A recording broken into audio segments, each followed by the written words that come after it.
ॐ अज्ञानतिमिरान्धस्य ज्ञानाञ्जनशलाकया चक्षुरुन्मृतं येन तस्मै श्रीगुरवे नमः. Hare Krishna, dear devotees, welcome to our Iskcon official YouTube channel. Today I am going to discuss 7th chapter of Srimad Bhagavatam, 6th canto, in which there is description of Indra offending Brihaspati, that's his spiritual master. He is the spiritual master of entire demigods, 33 crore demigods. So in first 10 verses, it is described how Indra fails to respect Brihaspati.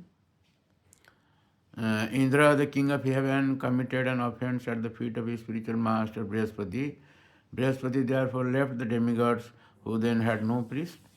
However, at the request of the demigods, Vishwarupa, the son of Brahmanatosta, became their priest. So what happened actually?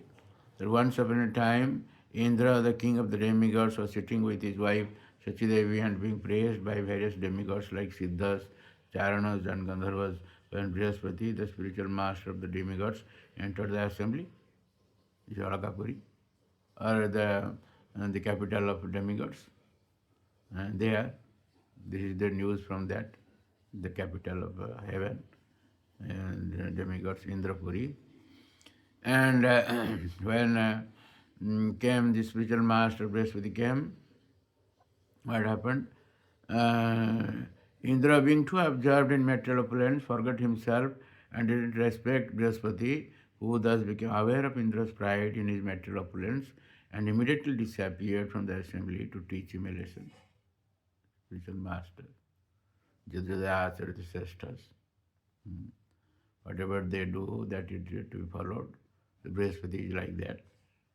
So in verse 9 it is stated, Tato nirgatya sahasa kavirat girasa prabho ayayuhu swagruham tusning vidwan srimad abhikriyan.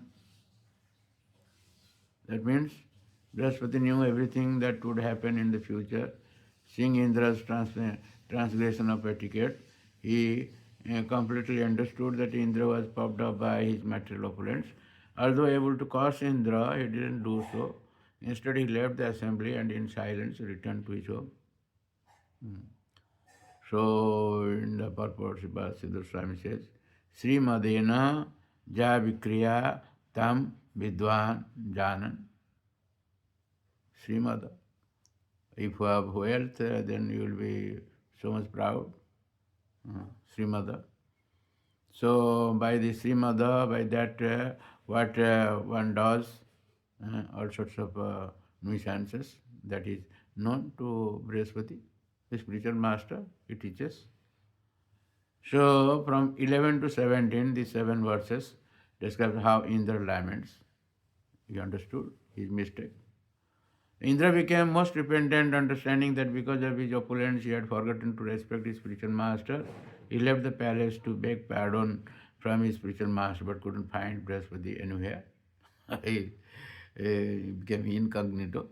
So in verse 14 it is stated that Tesang kupatati destrunang patatang na tamasi hadaha je Shadrayor vachaste vai majantya amapravaiva. That means leaders who have fallen into ignorance and who mislead people by directing them to the path of destruction, as described in the previous verse, are in effect boarding a stone boat, and so too are those who blindly follow them. A stone boat would be unable to float and would sink in the water with its passengers. Similarly, those who mislead people go to hell and their followers go with them. Today's world is like that, misleading. As stated by Prahlad Maharaj to his father, Hiranyakashipu, crores of years ago, that Nate Vidhu Swartha Tingi Vishnu, they don't know what is their Swartha, what is their self-interest. Because Andha Jathandi Rupenama, Tepi Satantra Murudam Badha. All of them are tied or bound by the modes of nature. So they are blind persons and they are leading other blind persons. What will happen? to them. The purport of Prabhupada Maharaj says the cream of these instructions appears in the form of Bhagavad Gita. One shouldn't take shelter of any other instructions, for Bhagavad Gita gives direct instructions on how to fulfill the aim of human life. But how many people follow Bhagavad Gita? Lord Sri Krishna therefore says, Sarva dharman paritejya mamikang saranang braja. Uh, Give up all other processes of religion and simply surrender to me. Even if one doesn't accept Lord Krishna as the Supreme Personality of Godhead, his instructions are so exalted and beneficial for humanity that if one follows the instructions, and one will be saved. You see, even if he is not God, still then he has given instructions. If you follow it, you will be benefited. Otherwise, one will be cheated by unauthorized meditation and gymnastic methods of yoga.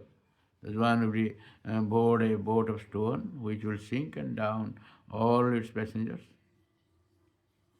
So in 18 to 20, these three verses describe demons attack.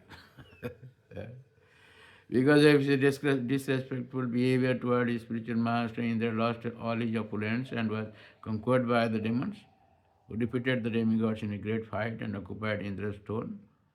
In the throne, King Indra, along with the other demigods, took shelter of Lord Brahma. Understanding the situation, Lord Brahma chastised the demigods for their offense to their spiritual master.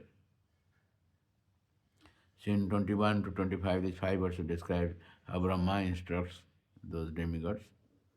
So in verse 24 it is stated, Trivistapam king ganayan dyam bhedya mantra bhruguna manusikkhitartha na vipra govinda gaviswarana swaranang bhavantya bhadrani nareswaranam. That means because of their firm determination to follow the instructions of Sukracharya, his disciples, the demons are now unconcerned about the demigods. And in fact, kings or others who have determined faith in the mercy of Brahmanas, cows and the Supreme Personality of Godhead, Krishna, and who always worship these three are always strong in their position. So in the purport, Srila Vishwanath Chakravarti says, Guru Tiraskara Shatkaro Eva Vipat Sampado Karanam. That is secret of your Sampad and also your Vipat, Guru. So in 26 to 40, these 15 verses describe conversation between demigod and Vishwarupa. Brahma said to accept Vishwarupa as the spiritual master or Purohita. So in verse 33 it is described, Na garyanti hartesu yavishthanghya vivadanam chandobhyo anyatra na brahman vayo jasthya karanam. That means the demigods continued, do not fear criticism from being younger than us. Such etiquette doesn't apply in regard to Vedic mantras. Except in relationship to Vedic mantras, seniority is determined by age. But one may offer respectful obeisances even to a younger person who is advanced in chanting Vedic mantras. Therefore, although you are junior in relationship to us, you may become our priest without hesitation. So, in the purport, Srila Prabhupada Maharaj says, quoting from Chaitanya Mahaprabhu, he said to Raya Ramananda, described in Chaitanya Charitamrita Madhya 8th chapter, text 28, 128, Kiva Vipra, Kiva Nyayasi Sudra Kinina, Jai Krishna Tattva Veda, Sai Guru Hai. Even if it doesn't matter whether one is a Brahman, Sudra, Grihastha or Sannyasi, these are all material designations. A spiritually advanced person has nothing to do with such designations.